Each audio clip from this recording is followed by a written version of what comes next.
Good evening. Good evening. Tonight's lecture is entitled The Jews of Poland. So, as mentioned 2 lectures ago, and several weeks ago, when discussing the aftermath of the Spanish Inquisition, after the 16th century, the main stage of world Jewish drama and historical activity shifted from Spain to the Ashkenazi heartland of Eastern Europe. There will still be many areas of Jewish settlement and activity, but Eastern Europe became the center of Jewry, its Torah scholarship, and its cultural development. It would host the genesis of the modern era's ferment of divisiveness, creativity, and the glory of Jewry, and the particular home of this vital, surging, and oftentimes contentious Ashkenazi Jewish society was Poland. Look at source number 1. This is from a Beryl Line, Herald of Destiny. The quintessential shtetl Jew, the long-suffering but proud and noble ghetto dweller, the scholarly, impoverished, pious, and spiritual person, was developed and nurtured in Poland.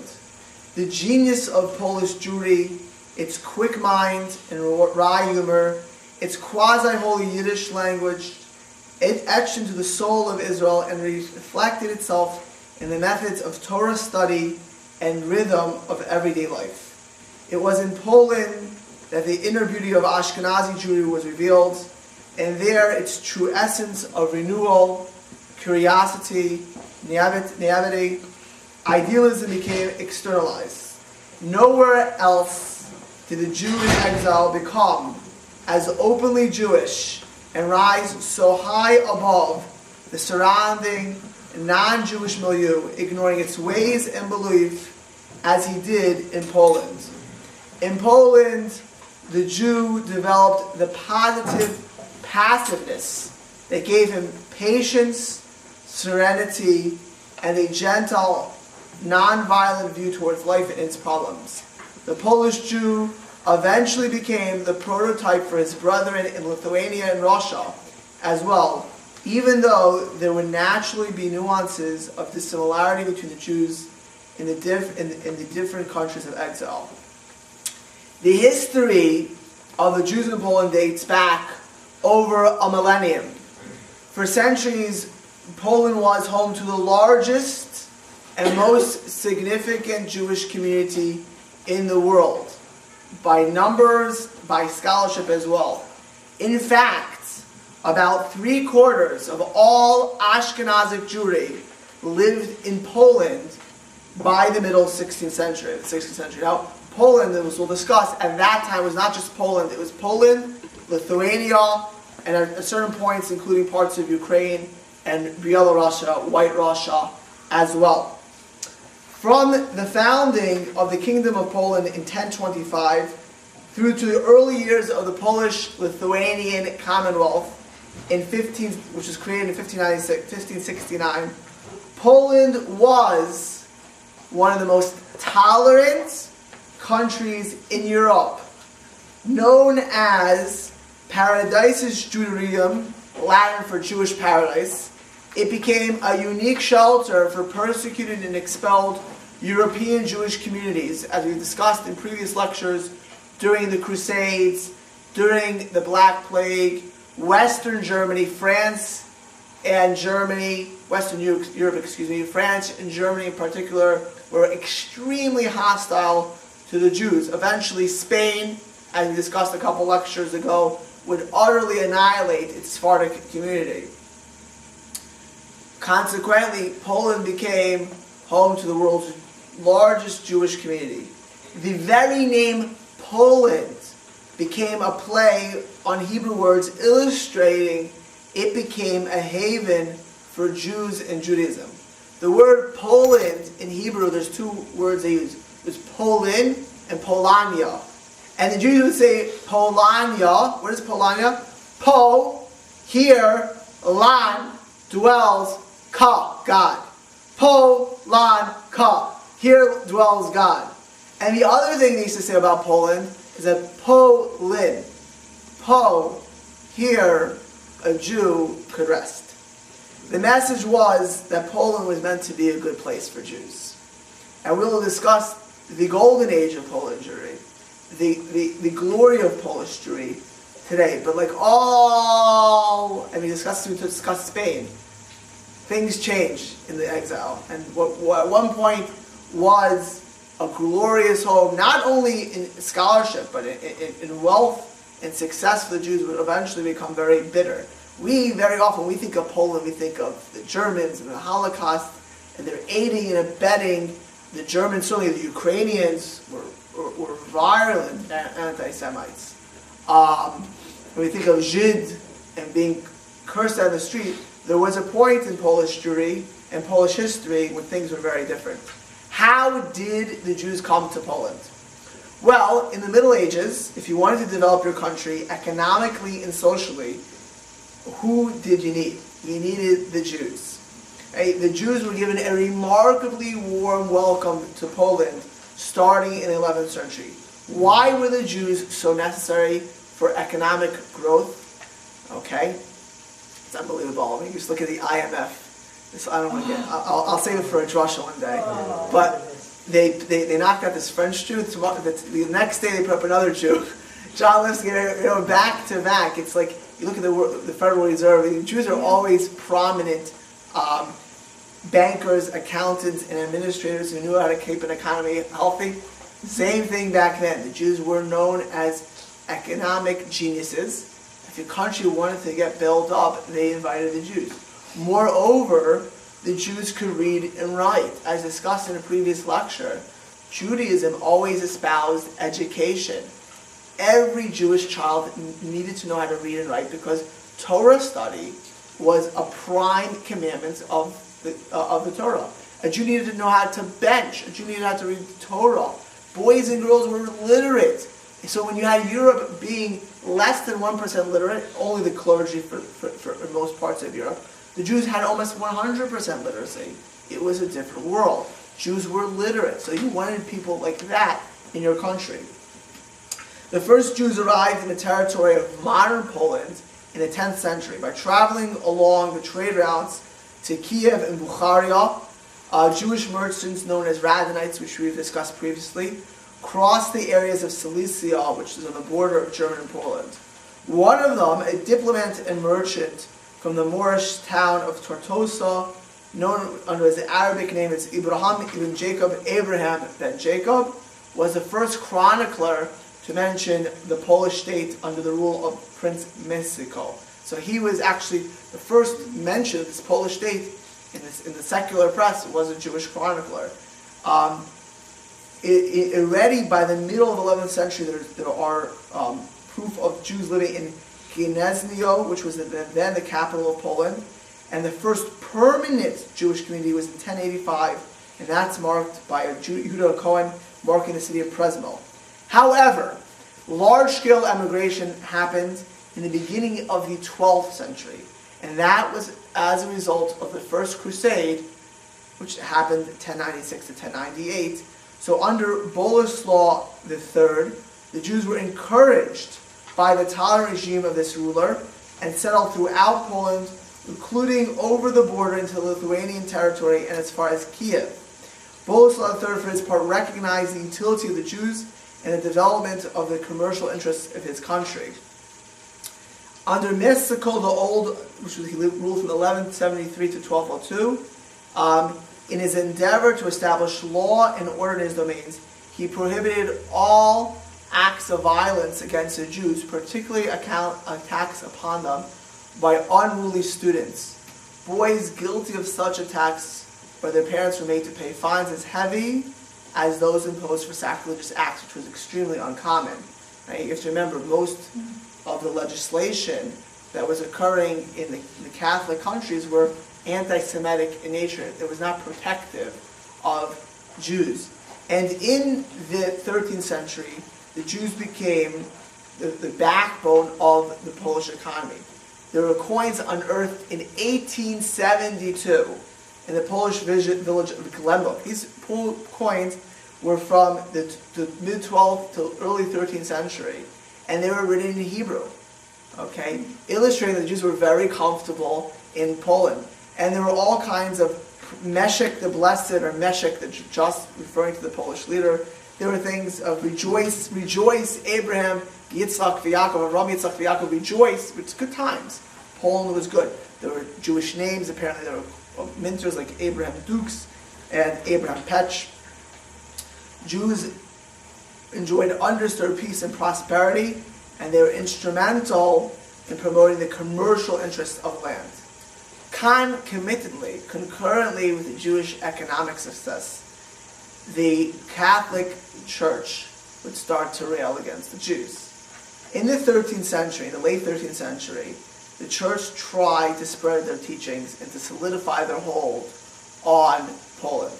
And under the Catholic Church, many of these ideas are going to spread around. And of course, ideas spread. Now we have Mrs. Gallant's brother coming to Shabbos, who's one of the education heads of the ADL. They can tell you that people are giving out propaganda.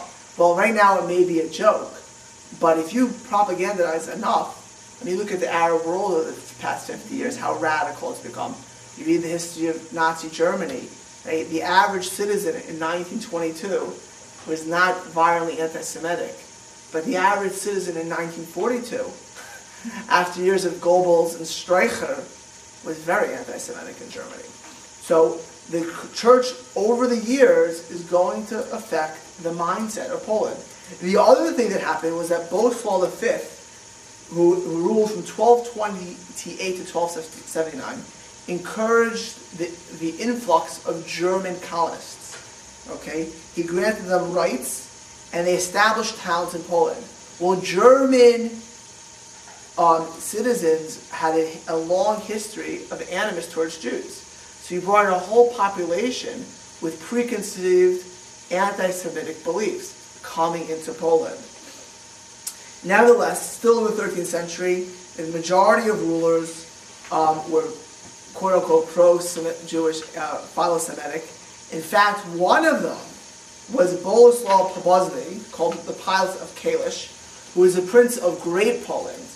And with the consent of the higher officials of Poland, in 1264, issued a general charter of Jewish liberties, called the Statute of Kalisz, which clearly defined the position of his Jewish subjects. This charter dealt with all sides of Jewish life, particularly relations between Jews and Christian neighbors, and the guiding principle was justice. It had no national, racial, or religious motives. Okay, this charter, it was an amazing document of its time. It was unprecedented in rights and privileges. Okay, let's look at source number 2. The testimony of the Christian alone may not be admitted in any matter which concerns the money or property of a Jew. In every such incident, there must be the testimony of both a Christian and a Jew. If a Christian injures a Jew, in any which way the accused shall pay a fine to the royal treasury. Now, even in Spain, which was still, in the golden age of Spain, a Jew couldn't testify against a Muslim. Certainly in Christian countries, if you were accused, you didn't have due process in court.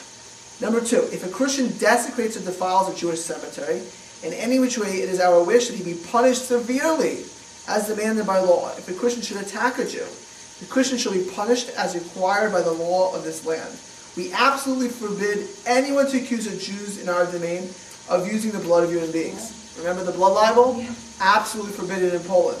We affirm that if any Jew cries out in the night as a result of violence done to him, and if his Christian neighbors fail to respond to his cries, which is remarkable, if there's no good Samaritanism, and do not bring the necessary help, they shall be fined. We also affirm that Jews are free to buy and sell all manner of things just as Christians, and if anyone hampers them, he shall pay a fine. This is an extraordinary document, particularly for its time. We have discussed previously, even when Jews were let into certain professions, usually they were blocked by the burghers and by the Christian nobility for many of the professions. Let's say when a bishop or the nobility wanted to get rid of the Jews because they owed them money, they would start a blood libel. Part and parcel of the Middle Ages experience was Jews would be forced to money lend. They would be put into a situation where they would be owed money, and the way you know, can you imagine today, $14 trillion of debt, and they want to raise the debt ceiling? You know, very easy. If you get rid of the Jews, you get rid of $12 trillion of debt. Well, you know, you can only imagine it would be how bipartisan that would be in certain countries, right? All of a sudden, you wipe out your debt. Wiping out debt's a great thing. Well, if the Jews control a lot of the debt, and the Jews weren't so popular in many of these countries we discussed, they just wiped out the debt very easily. They got rid of the Jews. In Poland, you had the complete opposite. But as mentioned, at the same time, concurrently, with the laity, with the nobility welcoming the Jews who were building up Poland, the clergy was railing against them. Therefore, in 1266, an ecumenical council was held at Wrocław under the chairmanship of the papal nuncio Guido. Now that means that the Pope's official designates in Poland. This council introduced numerous anti-Jewish clauses. For example, they couldn't own real estate in any Christian quarter. And kind of like the Jews can't do in the Muslim quarter of Jerusalem today. They were not to appear on the streets during Christian processions. They were allowed to only have a single synagogue in any one town, and they were required to wear a special cap to distinguish them from Christians. The later were forbidden under the penalty, Christians were forbidden under the penalty of excommunication to invite Jews to feasts or any other entertainments. The council also confirmed regulations that Jews were not allowed to have Christian servants, to lease taxes, custom duties, and hold any public office. Moreover, in 1279, the Council of Offenheld prescribed that Jews must wear a red badge. And the foregoing provisions passed just 13 years earlier were upheld. Fortunately, the Polish leadership did not enact the vast majority of these edicts. But this is what the church wanted in the 13th century. This was their edicts, which the Polish nobility did not do. And in fact, just the opposite. In 1320, Ladislas Lokitek ascended the Polish throne and endeavored to establish a uniform legal code throughout the land. With the general laws, he assured the Jews' safety and freedom and placed them on equality with the Christians. They dressed like Christians, wearing garments similar to them. The Jews did not have to dress distinctly. In 1334, Casimir III, Casimir the Great, amplified and expanded the original Jewish rights. Okay, he was especially friendly to the Jews, and his reign between 1303 and 1370 of 67 years was a time of great prosperity for the Jews. He would view the Jews as an essential part of Poland, and he's actually quite kind to the serfs as well. And because of that, they nicknamed him King of the Serfs and King of the Jews. Nevertheless, even in Casimir, even in a great period of time, it was the time of the bubonic plagues, time of the Black Plagues, Western Poland, on the towns bordering on Germany, during the Black Plague riots, which we discussed in detail in a previous lecture. 10,000 Jews were murdered on that border. Now that was a small amount compared to the tens of thousands that were killed in Germany, France, and Spain, but it still showed that life is not 100% stable for Jews in Poland. The next 100 or so years were not as positive for the Jews. Under Casimir's successor, Louis I of Hungary, who ruled from 1370 to 1384, as a general rule, law and order was left the land. And when there was less law and order in the land, the Jews needed to be protected, needed some form of protection, because many of the common people, the church railing against them, they were more vulnerable. Under his successor, however, who was the Lithuanian Grand Duke and King of Poland, Władysław II, who ruled from 1386 to 1434, and who married Louis I of Hungary's daughter and merged Poland and Lithuania, which would happen many times in history. Poland and Lithuania would very often be one country. If you look at a map, it would depend not even which century, which decade of which century you're going to look at, and sometimes it's which half a decade, whether Lithuania would be an independent country or would it be part of Poland, or part of Russia at certain points? It was constantly up for grabs. So at that point of time, there were much more persecution of Jews. It was a time of more uncertainty, so much so that in 1399, in the city of Posen, which was historically always a very Jewish city, Posen, in Posen, Rabbi Akiva Eger, for example, which is the greatest sage of the early 19th century, was the rabbi of Posen. There was an actual blood libel. A Christian lady accused the elders of the town of telling her to take out the hosts from the church, and they stabbed these hosts, and they started to bleed, and they got nervous, and they buried them, and all kinds of miracles happened.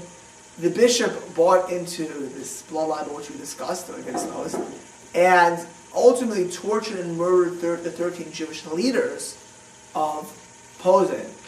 The Posen Jewish community afterwards had to pay a fine every year till the 19th century to Dominican friars in Posen. So that you can see, even in the best of times, it was still uncertain, certainly in the 15th century, which was less stable.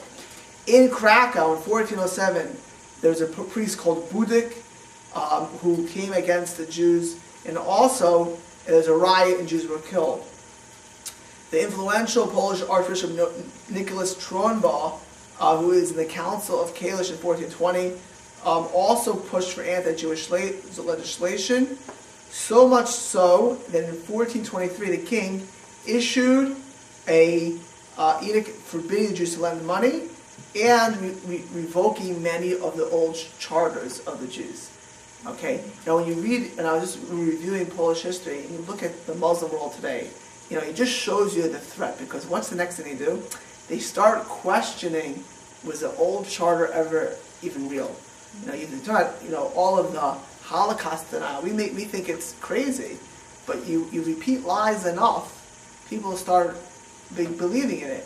And so they started saying that the old charter that they got from Boleslaw and Casimir the Great, it was forgeries. And you know why? Because no good Catholic leader would ever give the Jews such expansive rights. It could not have been true. Fortunately, Casimir IV in 1447 renewed the charter, and in fact, when he told the Jewish communities of Posen, Kalisz, and several other places which we applied for renewal of the charter, he said in the grant, we desire the Jews whom we protect, especially for the sake of our own interests, and those of the royal treasure shall feel contented during our prosperous reign. In confirming, they reconfirmed all of the rights of property, of interaction with non-Jews. But even Casimir IV, after losing a battle to the Teutonic Knights, for those who don't know Crusader history, were a German medieval group of knights who protected the Crusaders. Today they're actually a Catholic order. Okay? When they lost a battle to the Teutonic Knights, they actually got the king to revoke the privileges again as contrary to the divine rights and law of the land. From 1492 to 1506, he had two leaders, John of Albrecht and Alexander. Neither were especially friendly. Alexander, in the beginning of his reign, which was concurrent with the Spanish expulsion, the Alhambra decree, actually expelled the Jews from Lithuania. However, a few years later, he revoked that, and at the end of his reign, as thousands of Jews start pouring into Poland, he had much more positive dealings with them. The end of his reign was 1506. By the beginning of the 16th century, what's called the golden age of Polish Jewry will begin. Okay, the next 150 years will be the most prosperous period of life of Polish Jews, and it would begin with the reign of Sigismund I, who ruled for 42 years, from 1506 to 1548. And in this first year of his reign, the first thing he did is told all the Jews of Lvov. Lvov is also known as its German name, Lemberg. we are going to give you more rights, we're going to protect you. In 1503, he appointed a chief rabbi of Krakow, which we'll discuss shortly, and of Poland. However, it was his son, who was called Sigismund II Augustus, who gave the Jews complete rights. In 1551, the Polish Jews were given a chief rabbi, an official chief rabbi, who was given power over all matters of religious life. Jews who basically it was empowered legally. Jews who refused to acknowledge his authority were subject to fine or excommunication. And in theory, they had the power of execution. Now, Jews don't execute. It's for capital punishment. It's been forbidden in Judaism since the Sanhedrin stopped adjudicating capital punishment cases in the year 30 of the Common Era. So we have not had, even if they gave us the right of capital punishment, it's forbidden for a Jewish court to do capital punishment. The chief rabbi actually had powers, and very often was exempt from even Polish law. He had powers to appoint over law and finance, to appointing judges and other officials. Okay, as far as the tax money, only 30% of the tax money that the chief rabbi collected was put into the Jewish community. 70% was raised for the crown, for protection of the Jewish community. Okay, however, all in all, it was very good. In fact, in the middle of the 16th century, a most remarkable thing happened. King Sigismund II gave the Jews something called the Levine, the Council of the Four Lands, gave the Jews complete autonomy on religious issues, okay, which we'll discuss shortly. This favorable attitude of the king irked the Catholic clergy to no end. And you have to remember, in the middle of the 16th century, as we discussed the last lecture, what's happening? It's the Reformation and the Counter-Reformation. And the church is going after all heretics. And the heretics were Calvinists, Lutherans, and Jews. And here you have this king giving the Jews complete rights. And so the Catholic appointee kept trying to do blood libels in Poland to rouse up the crowd against the Jews. So you know what Sigismund's reaction is? Because it has the Pope himself said that blood libels are false. And he said from now on, anyone who starts a blood libel, it has to be dealt with in my courts. He took it out of the Catholic clergy courts. And in 1567, he gave permission for a yeshiva to be built in Lublin. And this is what he says. As the result of the efforts of our advisor in keeping with the request of the Jews of Lublin, we do hereby grant permission to erect a yeshiva and to outfit the said yeshiva with all that is required to advance learning. All the learned men and rabbis of Lublin shall come together, for amongst the number they should choose one to serve as the head of the yeshiva. Let their choice be a man who will magnify Torah and bring its glory. Can you imagine? This is in the middle of the 16th century. He's talking about bringing glory to Torah in the middle of Lublin in Poland. And not only that, during his reign, Poland would actually become unified with Lithuania again and take over all of Ukraine and parts of Belarus. So this Polish Empire, which is very, very favorable to the Jews, now becomes a huge empire as well. And it's during this time that some of the most remarkable personalities, which any student of Jewish history has to know. Because if you open a Talmud today, and you look at all the later commentaries, almost all of the classic later commentaries are Polish and Lithuanian Jews. If you open a Shulchan Aruch, and you look at the right, and you look at the left, and you look below, almost all of the commentaries are Polish Jews. So this country, Poland, which before the 15th century was not looked at as a Torah center. The Torah centers were for Ashkenazi Jewry, France and Germany, for Sephardic Jewry. Most of the Torah centers were in Spain. Later, it would go a little bit to Israel. You find no literature from Iraq, Iran, after the 11th century. Very little out there. Very little in North Africa until the 16th century, because the major yeshivas were in Spain and in Israel and in Germany and France. All of a sudden, Poland becomes dominant. Almost all of the literature for the next couple hundred years, or the vast majority of the well-popular, I'm not talking about small books that no one ever heard of, the classic works that everyone heard of, which everyone studies, both Ashkenazi and Sephardi, are going to come out of Poland. Who was the first of these great people? His name was Rabbi Yaakov Polak, or Rabbi Yaakov Polak. Right? Polak is from Polak. Okay, Rabbi Yaakov Polak was born in 1450, and he died in 1455, and died 75 years later in Lublin. He was one of the outstanding Torah scholars of his time. He went at first to study in Nuremberg, Germany, because Poland at the time did not have any great yeshivas, where the method of study was something called pilpul, right? Which is, pilpul literally means complicated discussion. Okay, Rabbi Yaakov Polak would take pilpul and make it the predominant study of Poland. What was pilpul?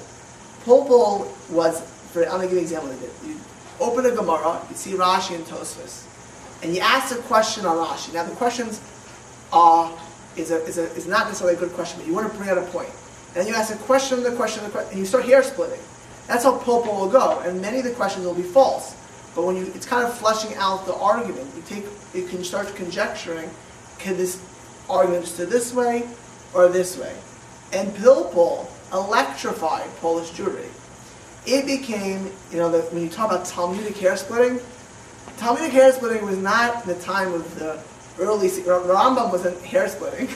Rashi wasn't hair splitting. Now, they hair split, but they didn't hair split like we think. When you talk about Talmudic hair splitting, that's pilpul. And pilpul became popularized in Poland. Rabbi Yaakov Polak popularized it and became the mainstay of study there. It had much opposition, including many of the greatest sages opposed it. The Maral of Prague opposed it. Andy's Rebbe, the Maral of Prague student, the Kliokar, opposed it. The Levush, the Mordechai Yaffa opposed it. The Shlah, the Shnei Luchos Bris opposed it. The Maharsha and others.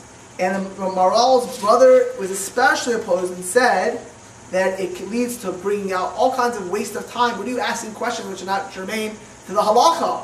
You're asking a question this way. But Rabbi Yaakov Polak's method of learning became great. And what they felt was that if you can think Talmudically, then you'll be able to read all the Gemaras. I mean, if you can think in pilpul, okay? And today, a version of that is still popular in the Yeshiva, the Brisker Derech. It's a little bit different, but it's basically to think Talmudically, you look at the world differently. Everything you can divide and conquer, every argument can look at 18 different ways. I can tell you that for rabbinic students who end up in law school, you're 100 years away because they attempt to do this at a very rudimentary level in law school. But in yeshiva, you can do this at a very high level. And you can read a sentence and approach it and analyze it in many different ways. And that's what pilpul teaches you to do. Interestingly, this revolutionary way of learning, which took over Poland in the mid-16th century, was at the exact same time that learning Kabbalah began to flourish in Svat under Ramosha Cordovaro and the Arizal. That's going to be next week's lecture, the next lecture. Right? It happens at the exact same time as Kabbalah becomes popular. Rabbi Yaakov Polak's first position was in Prague, but he eventually left Prague because he decided a divorce case, which was he was one opinion against many, and he didn't feel comfortable staying. He moves to Krakow in Poland, and in 1503, he becomes the chief rabbi of Krakow and starts a yeshiva. He builds Polish Jewry, but the remarkable thing is at the end of his life, he's forced to run away from Krakow because he got into a clash with one of the heads of the community of Krakow, who was the doctor of one of the nobles in Krakow, and had to leave for 10 years and go to Israel for 10 years. This is something you'll see in the history of Eastern European history. Some of the greatest leaders who we today hear of, the Shagis Aryeh, the Malbim, they were forced out. They had to run for their lives because they butted heads with communal leaders. Right? Now today you don't hear these communal leaders, but this goes back to Moshe Rabbeinu. You have to imagine, Rabbi Yaakov Polak, I'm telling you, built Polish Jewry. All the yeshivas are a result of him. He had to leave for 10 years Because a doctor, he got into a fight with a doctor. Don't worry. Right? Okay. The interesting thing enough was that although Rabbi Yaakov Pollack was one of the outstanding Torah leaders of his time, he did not write anything down. Not only him, but his primary disciple, Rabbi Shalom Shachna, also didn't write.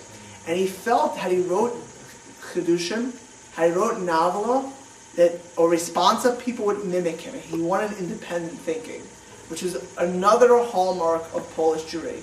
You gotta be independent. If you ever see the Hasidic movements that spur in the 19th century, which we'll discuss in a few weeks now, they're all so unique. They may dress. You may not see them. You may see them on the street and say, "Oh, they all look like more otherworldly." The Hasidic look. If you look at their movements, they are so different. The emphasis of all of these Hasidic movements are very, very different because Polish. They all primarily started in Poland.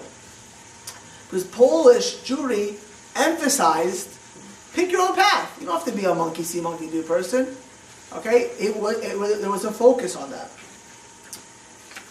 His primary disciples were Shalom Shachna. On of Shalom Shachna, who lived from 1490 to 1558, on his tombstone, it said he was the greatest disseminator of Polish history. Rav Shalom Shachna, who was the primary disciple of Yaakov Pollack, was the person who built the first yeshivas. He built a yeshiva in Lublin. He, as his student, Rav Moshe Isserles, the Ramah stated, was a teacher of all of Polish leaders.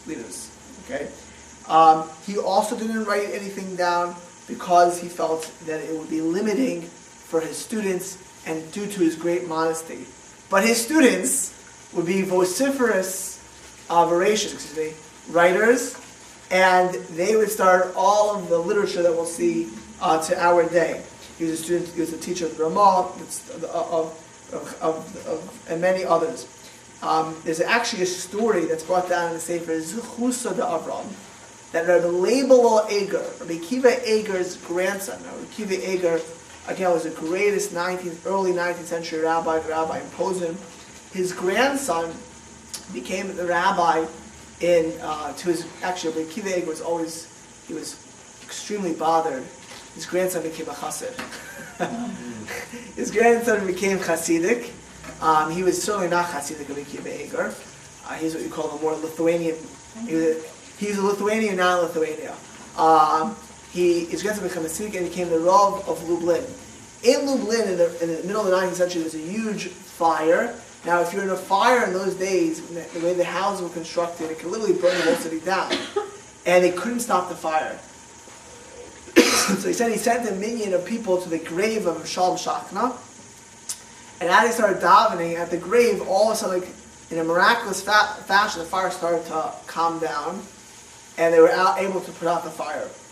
Rav Shalom Shachna's greatest student and son-in-law was the Ramah, was Rav Moshe Isserles. Rav Moshe Isserles grew up in a very wealthy house. His father was one of the leaders, one of the lay leaders of Krakow.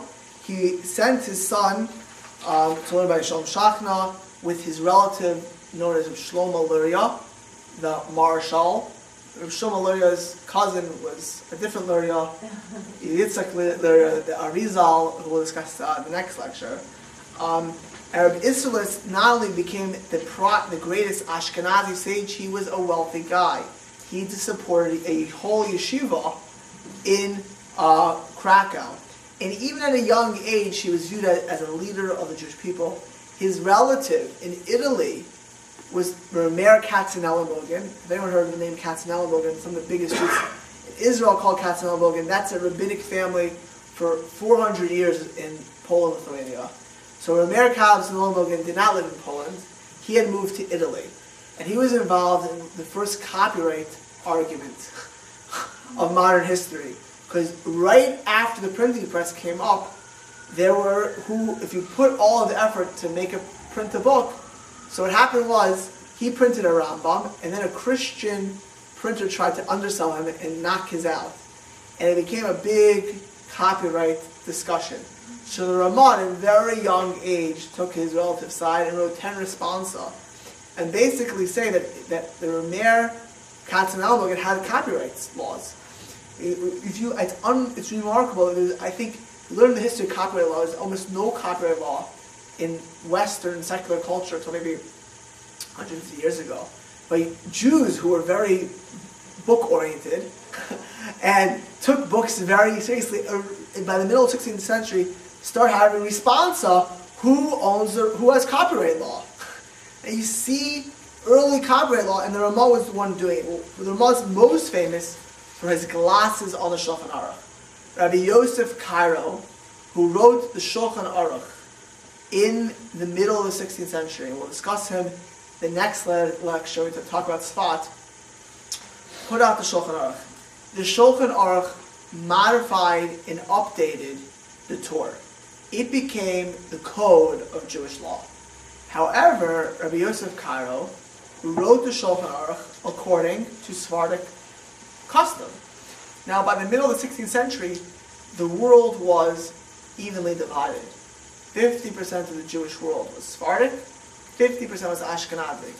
Now, as mentioned a few lectures ago, in the next 300 years, it would change to almost 90% Ashkenazic and 10% Sephardic. But at the time, it's 50-50. Rabbi Yosef Cairo wrote the book using most of the Sephardic Pesukim. The Ramah, who was about to write another book, when the Shulchan Aruch came out, said as follows. I said, it's not worth to write another book. I'll just make glosses on the Shulchan Aruch. And in that fashion, and the Beis Yosef, the Beis Yosef Cairo and Ramah corresponded. They had a very good relationship. He wrote the Mapah. Mapah means a tablecloth. Rabbi Yosef Cairo wrote what's called the Shulchan Aruch. The Code of Jewish Law, the Shulchan Aruch, it really means the set table. Why is it called set table? He gives you on a platter. The Shulchan Aruch's on a platter. It's very easy. If you were a layman, Rabbi Yosef Cairo's goal was to give you a set table. You open up a Shulchan Aruch, you read the Code of Jewish Law. Well, the Ramah put the tablecloth, the Mapah, for Ashkenazi Jewry. The remarkable thing is you see the unity between the two. It wasn't, even when the Ramah disagreed, he didn't say, Rabbi Yosef Cairo, you're wrong. He said, this is not what we do in our part of the world. Okay? Now today you hear, these Sephardic Jews know nothing. These Ashkenazi Jews know nothing. The Ramah and Rabbi Yosef Cairo didn't talk about each other. What they said is, that's the way they're doing it, this is the way I'll do it. Okay? And he wrote the same, the book became merged. Okay? The Shulchan Aruch today, every Shulchan Aruch that's printed is printed with the Shulchan Aruch and the glasses of the Ramah. The Ramah was known for other works as well. He wrote Torah Sachatas, which was on the laws of Kashrus. He wrote Torah Oila and Meichayon, which were philosophical works. His Tshuvas, his responsa, became famous, and he had many other works as well. The Ramah dies in 1572. On his Matzeva, on his tombstone, he wrote, from Moshe to Moshe, there was no one as great as Moshe. From Moses ben Maimon, from Maimonides to Moshe Isserles, to the Ramah, there was no one as great as Moshe. His grave became a pilgrimage site.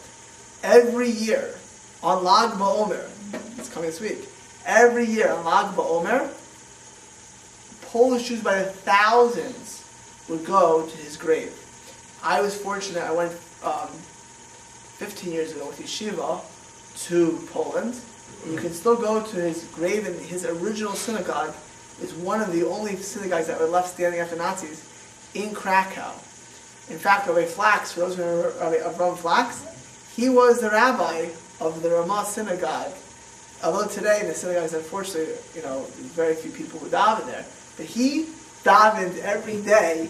He was a rabbi of the Ramah synagogue. He told me he never sat in the Ramah seat. He was scared to sit in the Ramah seat. Can you imagine? He could have sat in the same seat where the Ramah was the rabbi. He said, if you go to that cemetery, if you go to the cemetery, because in Krakow, if you look at where the Ramah synagogue, the cemetery is behind the shul. So if you go to the cemetery, there's great scholars buried there, the Tosfos Yom Tov, the Bach, the Ramah. I mean, you just look at that cemetery, the names are mind-boggling.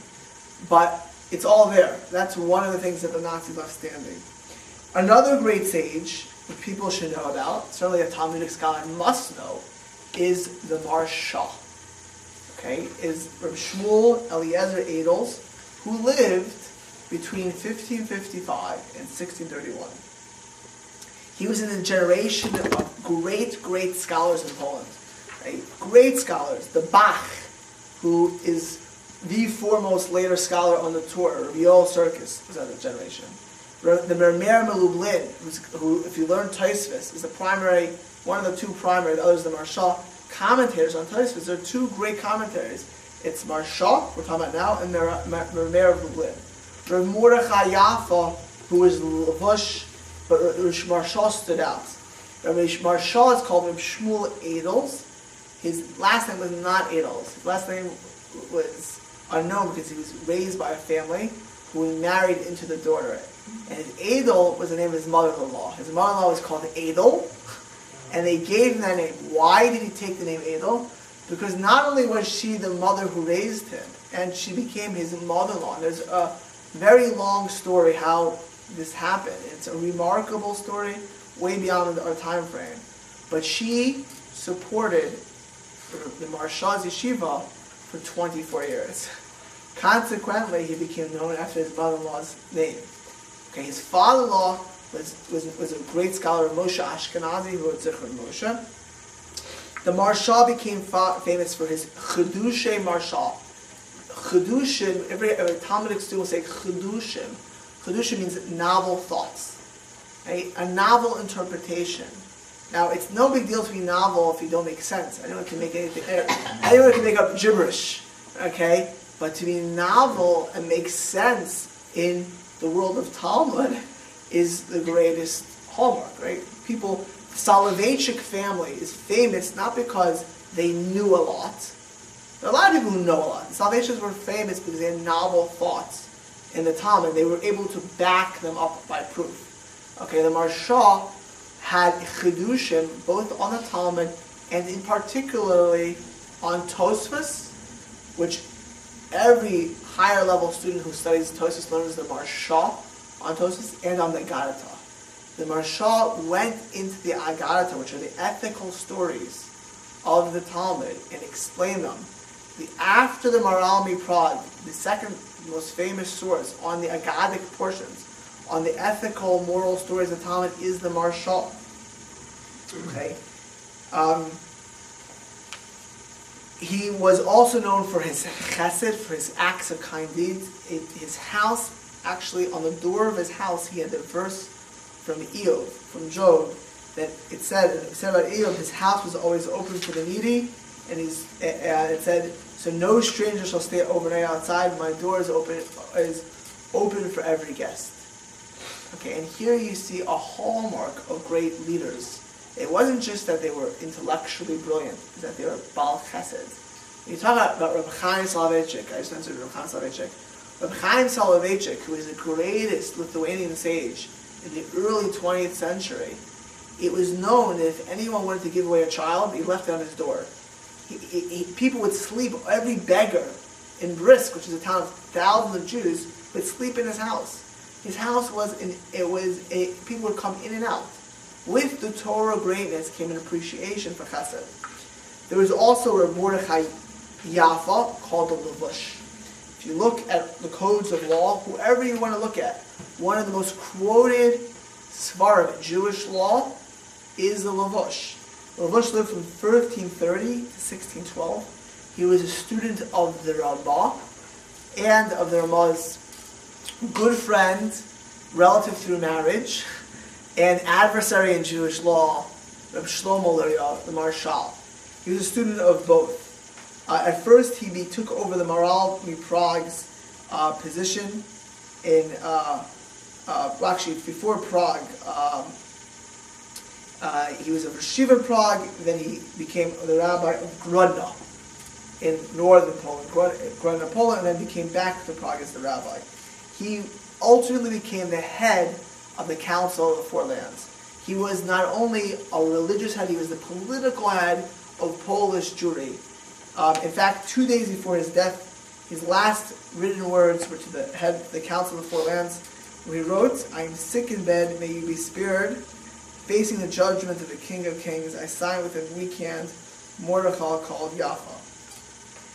His work called the Levush, or Levushim, was taken out of the verse in Esther that Mordechai went out with all kinds of clothes. Now there's a custom, which is an early custom that's brought down in an early Sfarim, like the Sefer Hasidim, that a person should make a work, the title of his work should be related to his name.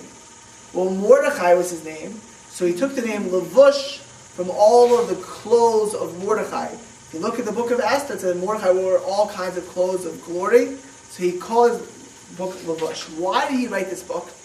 He wrote this book because he starts to write the book, and he thinks to himself, the code of Jewish law, he wasn't thinking of the Shulchan Aruch, too difficult for many people. I'm going to make it easier. I'll make it in a simple digest, and I'll make all of the explanations with it. So I'll have the explanation and the code at once. Well, as he starts writing this book, lo and behold, comes out the Shulchan Aruch. As he's writing the book, the Shulchan Aruch gets printed and disseminated. He's a very young man, by the way, when he's writing. He's a child prodigy. Starts writing the book, and the Shulchan Aruch comes out. Well, he said the Shulchan Aruch is still only going to cater to the Sephardic world, it won't cater to the Ashkenazic world. Well, a couple of years later, as he's progressing his work, his own Rebbe, the Ramah, comes out with the glasses. Now, this is before internet and Twitter and email and cell phones, communication. If you start writing your work, you didn't get advance notice that someone else is writing your work. So he still felt that his own work would be, even though the Ramah's work went to Ashkenazi, the Ramah was shorter in sources. He's given more sources. Although the Levush is and was heavily quoted, of course, the Shulchan Aruch with the Ramah became the work of the Jewish people. So it didn't become the work, but it's quoted by all. It's quoted by all of the later commentaries as an authoritative work, and as a compare and contrast of what the Levush says to compare to the Shulchan Aruch and Ramah. What was the Council of Four Lands? It was unheard of. It was unheard of pretty much until, from the time of the Exarch in Babylonia, who we discussed in the 10th century, all the way till our own time, until the State of Israel. There was no such autonomy in the Jewish people. The Council of Four Lands was founded in 1580. At the time, it encompassed all of Poland, Lithuania, Latvia, Belarus, White Russia, Ukraine, and it was broken up into four primary sections. Greater Poland, which was Silesia, which was the western part of Poland. Little Poland, which was Krakow's area.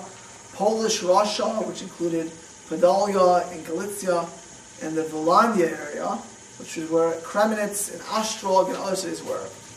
At other times it was called the Council of Three Lands or the Council of Five Lands. It was all the same thing. This council was given autonomy by the Polish government in this golden age of Polish Jewry to adjudicate all judicial, religious, and charitable institutions and to manage them in Poland. It was called the Kahal, or the Kahal Kadisha, the community. Okay, and there were elders from these lands who did it, and they were in complete control of it, and all the elders that were appointed were Torah scholars. So Poland became a land of Torah. It was run by Torah. It was led by Torah. Now, at the time, if you understand what Poland was, the average kid went to work at 12 years old. The Torah scholars were the geniuses of the time. Okay? They were the geniuses of the time. But the average kid was not nearly as learned. However, they were in an area, if you were living in Poland, you were surrounded by Judaism, which we'll discuss in a minute or two. And it was a very serious thing. So in the 18th century, they had several famous cases. One of them, which was a result of the Shabtai Tzvi debacle, was a great fight amongst Rabbi Yonasan Eibschitz, Rabbi Yaakov Emden, which we'll discuss in the next lecture. In 1764, the Polish Diet closed the VOD, and the reason they did it is because they felt they weren't collecting taxes efficiently. Okay?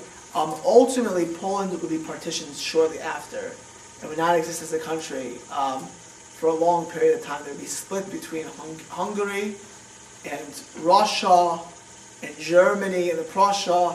Poland was partitioned to many different parts, which is why parts of Poland, if you ever heard of Galicia, Galicianer, you know what Galicia was? Galicia was the part of Poland they got stuck with Hungary. So there was Hungarian influence in Galicia.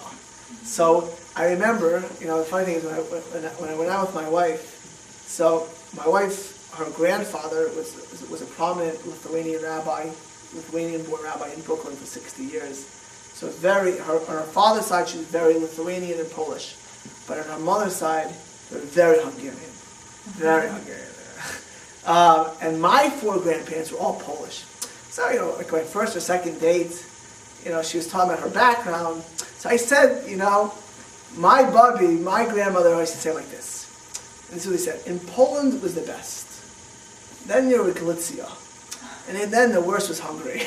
And she said her grandmother was the opposite. Hungary was the best. Then it was Galicia. And then it was Poland.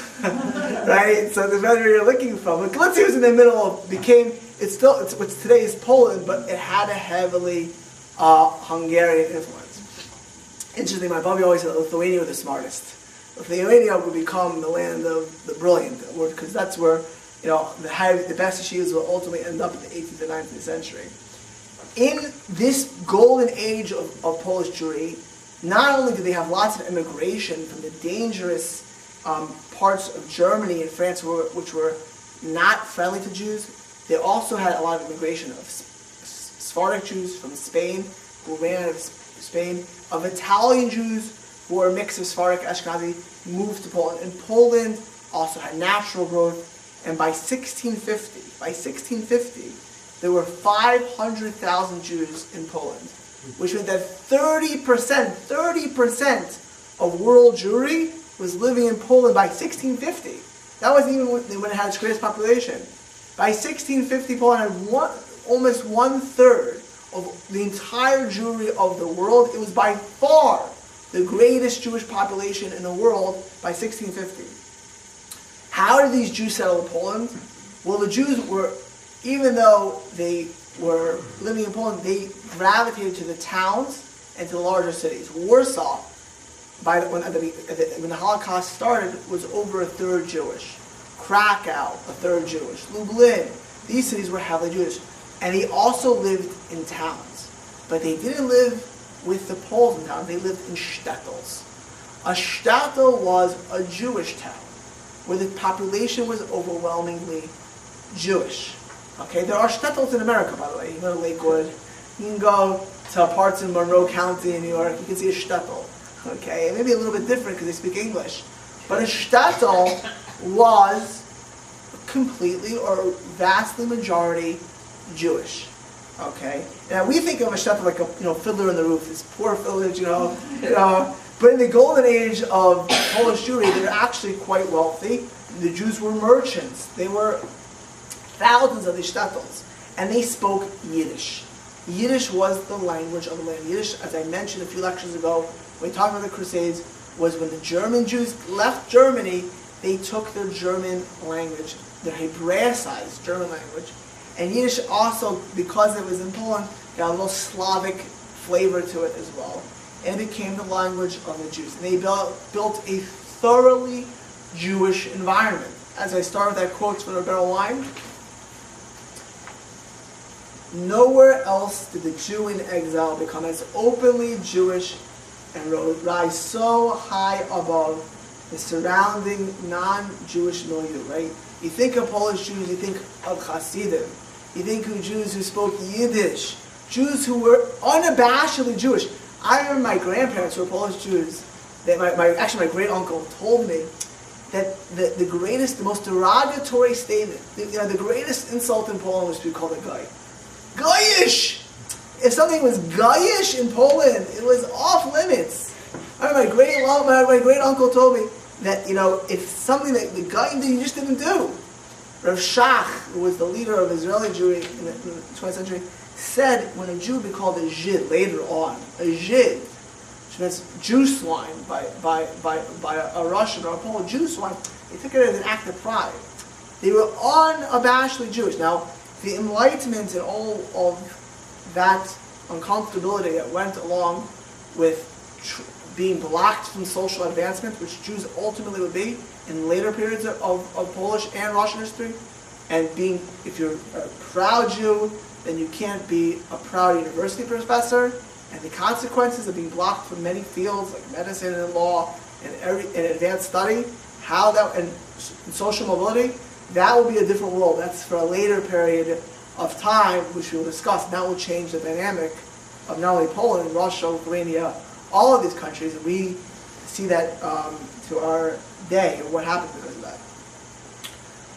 The Jews did well, but working with Polish and Ukrainian Christians had its downside. First of all, I mentioned that the church was always coming against. Well, over time, they look at Egypt today. I mean, just this week they had a massacre of Copts. It's unbelievable. How it's like not reported in a newspaper. It's unbelievable. If you just look, they kill Christians on the streets of Cairo, and it's unreported. If Jews would kill Muslims or Christians in the streets of Jerusalem, there'd be the front page of the New York Times. It doesn't touch the pages of the New York Times because it's not news, unfortunately. Well, think of, you hear Al-Qaeda is giving messaging over the centuries. It's going to start building up. Okay, and you talk about on university campuses, all these pro-Palestinian things. We should not poo-poo these things. These are very, very dangerous. Okay, Joseph Goebbels was the person who said you repeat a lie 1,000 times and it becomes true. When the Muslims deny the Jewish connection to Jerusalem, okay, when you have neo-Nazi sites saying the Jews come from Khazars, all of these things, we may laugh at it today, but you let it propagate, you have Nazi denial of Holocaust. And you have people denying the Holocaust, you have people denying the Holocaust 20 years after it occurred. Okay? These are dangerous phenomena. Well, the Christian church and the Catholic Church, over hundreds of years, imagine going to the sermons. Jeremiah writes, getting up there and saying, those Jews, they rule the economy, they rule this, and you sit there and you listen to it. It can affect your mind. Something to think about. You listen to the Catholic Church saying this over and over and over and over and over and over and over. What's going to be with everyone coming there every Saturday? The Jews have horns. The Jews killed Christ. The Jews, use our blood for their matzah. The Jews are usurers who steal our money and steal our things, and that's how they spoke. Okay, the Jews are Satan, and they're Satan's children. Jay White, his mother told me, this is unbelievable, that she grew up in a part, I think, of Minnesota, which was Polish Catholic. And she remembers she went to public school, and she was in the locker room, and she saw these Catholic girls, Polish Catholic, looking at her. And then looking at her, she said, "What? This is the I don't want to guess how old his mother is, 1970s, or whatever it is, 1970s." And they said to her, "Where are your horns?" These were. She said, "What are you talking about?" She said, "They're Polish. This is in the United States of America, Minnesota, in a Polish Catholic church in 1970. They thought they had horns." Okay, I mean that's what happens when people can believe these things. So that's one thing going against them.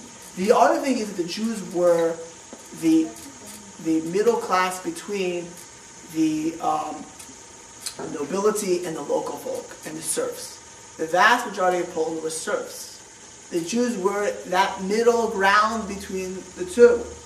Okay, and when the Ukrainians who were subjugated by the Poles, the Poland ruled over Ukraine, and the Ukrainians were Eastern Orthodox, the Poles were Roman Catholic, and the Jews were the people they dealt with on a day-to-day basis.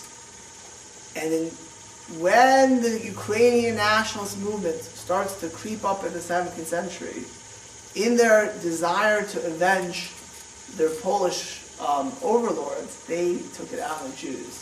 In 1635, there was the first revolt of the Ukrainians against the Poles. This revolt was crushed. But in 1648, a 50-year-old man named Bogdan Khmelnytsky would take over Khmelnytsky, if you say the Russian way, with the way it's Khmelnytsky.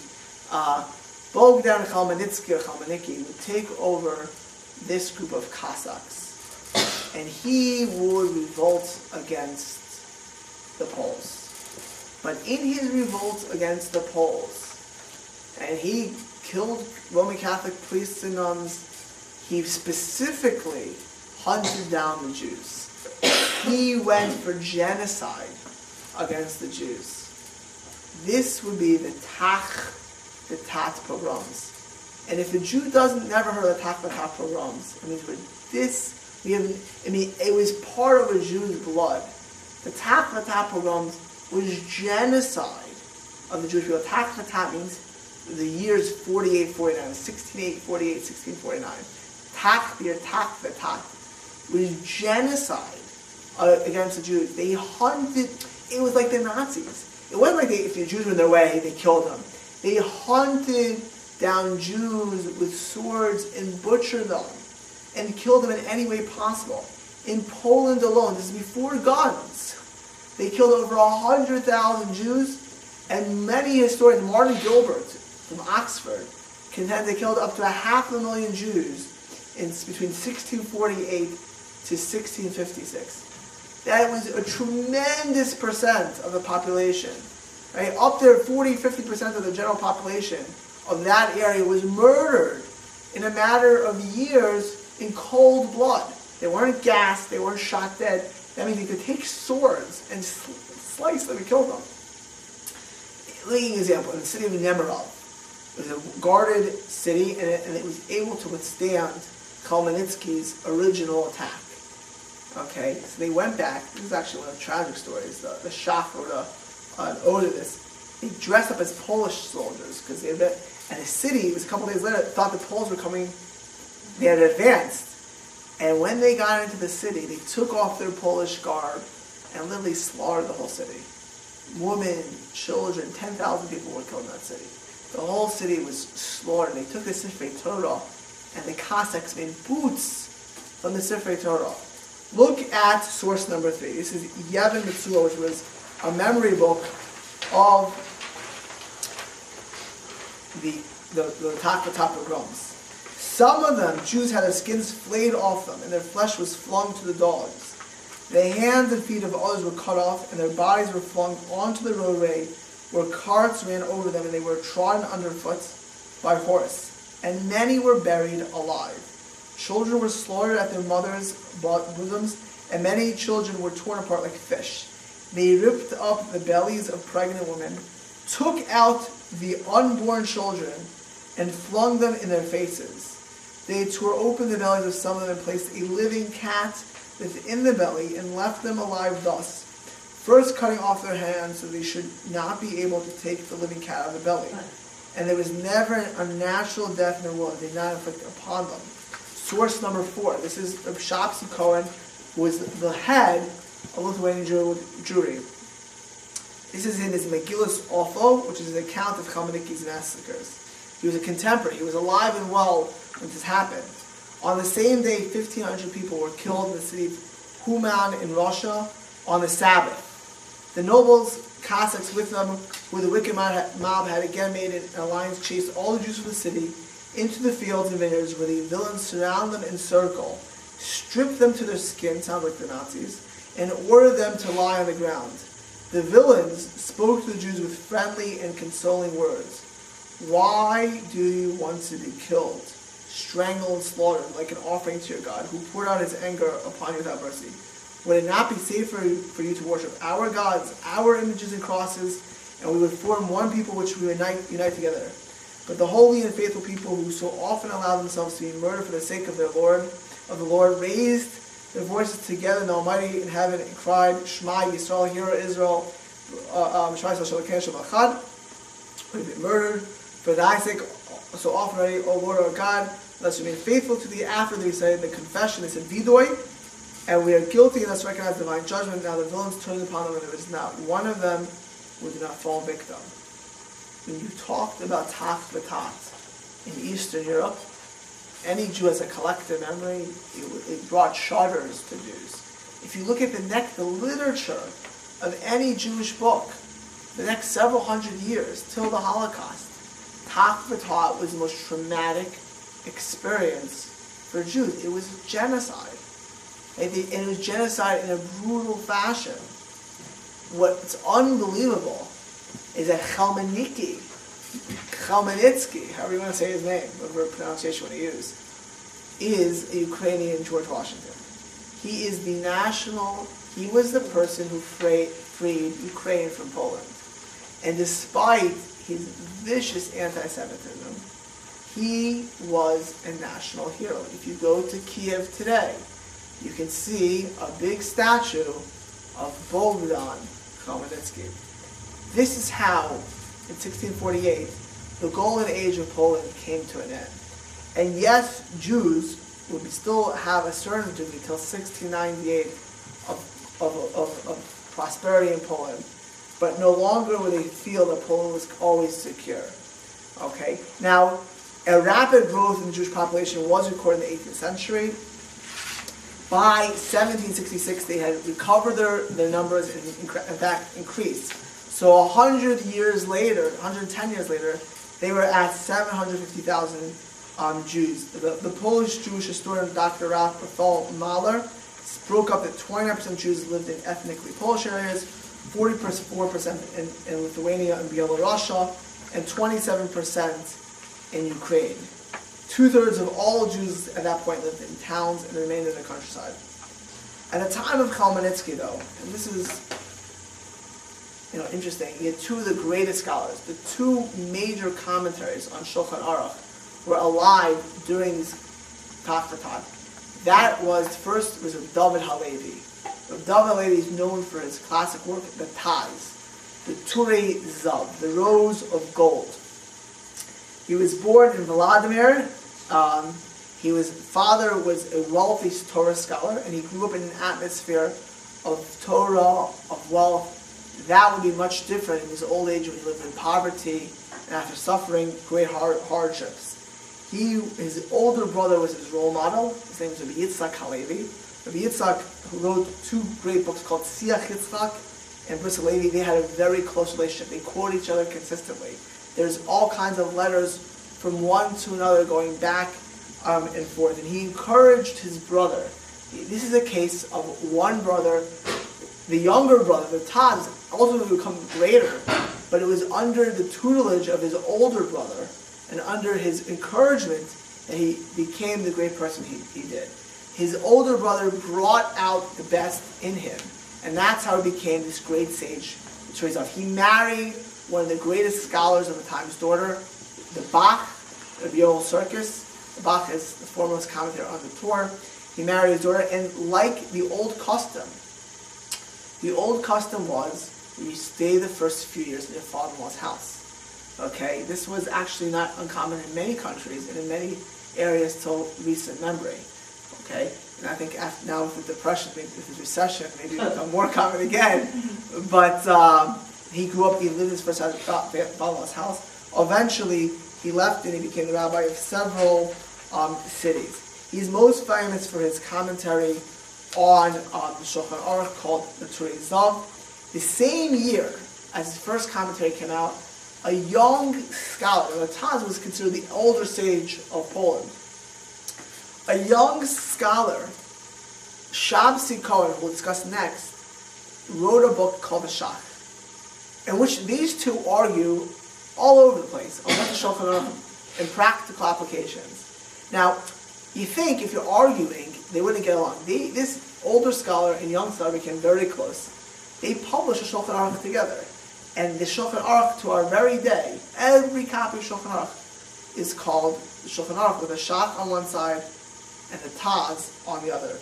In particularly, it became popular in Or Chaim. In Or Chaim, the Shach, the Taz was put with the Magen Avram, and the Or Chaim work became the common work to our day. Now, Or Chaim, everyone heard of the Mishnah Berurah, the work of the Chofetz Chaim?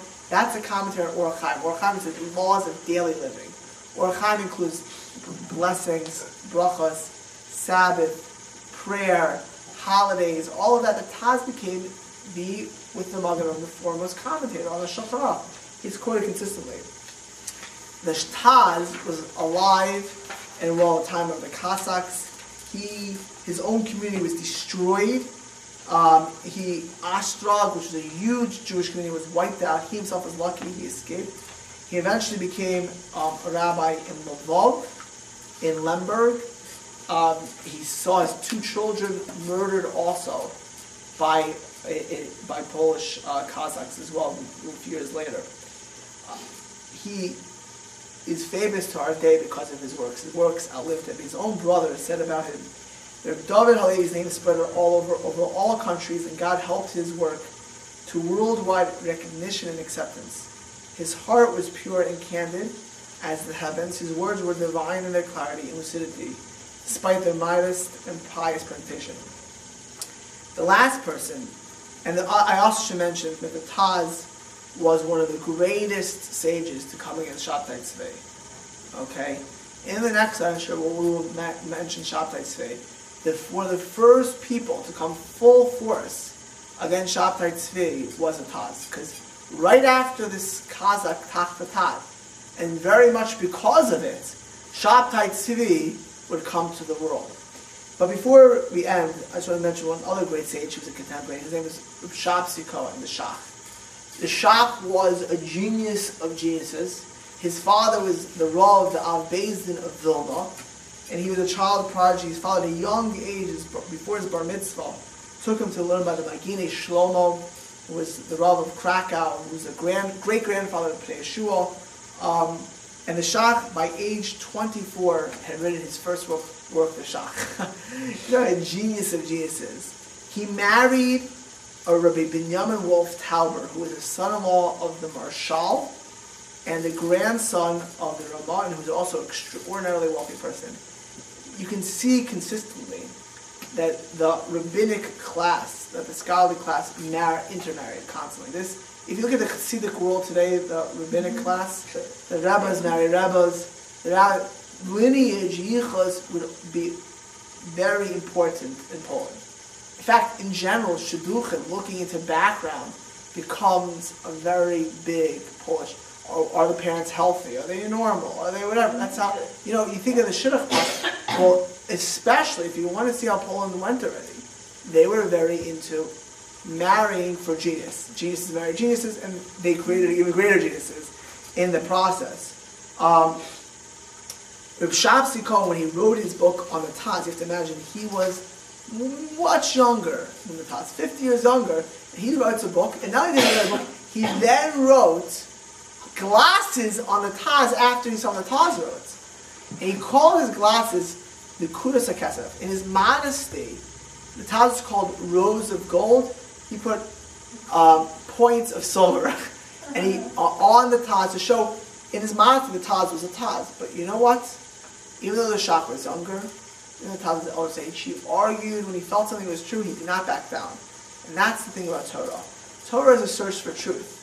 You can respect, you appreciate, but when you're dealing with God's work, dealing with how you should live, you got to stand your ground. The Talmud says when you learn Torah, you're an enemy of your chavrusa, but afterwards you love him, because ultimately it's a pursuit for truth. And yet the Taz and Shach got along great, but they argued vehemently about what the Torah said about certain details of it. Shach also recorded the events of the pogroms, of the Gilo Ofa, which is called the Flying Scroll. He wrote Slichos on the 20th of Sivan, which is coming up, which is when a lot of the murders occurred. He wrote Responsa. He had a famous work called Takva Kohen on one of the big hard parts of the beginning of Bambatzio. But he died at a very young age at 41. But nevertheless, in one of the darkest times of Jewish, Ashkenazic history, you had two of the greatest scholars. Their works are still read to our very day. These scholars would have children who are scholars, and students in Polish Jewry for the next 300, 400 years, till the Nazis marched into Poland and Lithuania. The greatest yeshivas in the world, all of the famous yeshivas, Mir, Panovich, all these yeshivas, Telz, they were all products of these early teachers that came out. All of the famous works, the Chavetz Chaim, the Soloveitchik, they were all students of these people. Next lecture will be on Kabbalah, Messianic fervor, and the debacle of Shabtai Tzvi. Thank you. Good night.